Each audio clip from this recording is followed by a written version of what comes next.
আমি এখন আসছি আমাদের একটা স্টুডিও ফ্ল্যাট চেক করার জন্য। সো আমাদের যে ক্লিনার ও হলিডেতে গেছে 1 মাসের জন্য এবং ওর রিপ্লেসমেন্ট একজনকে দিয়ে গেছে। সো আমি আগে ওই যাকে দেওয়া গেছে আমি ওর কাজ দেখি না আগে। সো গতকালকে ও একটা স্টুডিও ফ্ল্যাট ক্লিন করে দিয়ে গেছে এবং রেডি করে গেছে। সো এখন আজকে আসছি আমি চেক করার জন্য, কারণ আগামীকাল আমাদের গেস্ট চেক ইন করবে। সো আজকে আসলাম যে দেখি যে সব কিছু ঠিক আছে না, কারণ নতুন মানুষ। সো সব কিছু দেখার জন্য আসলে আসলাম।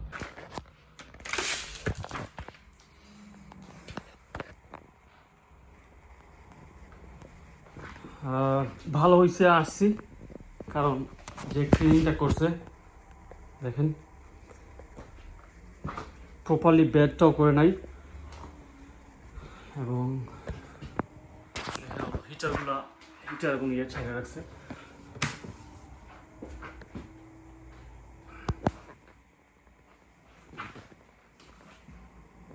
দেখেন আই ডোন্ট নো, আমরা নর্মালি সাদা ইউজ করি, আমি জানি না ও এই ডোভেটা খাবারটা কোথা থেকে পাইছে।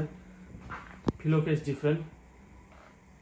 সো আমি এখন গিয়ে কিনতে হবে সাদা একটা এবং ফিলো এগুলা ফেলে দিতে হবে।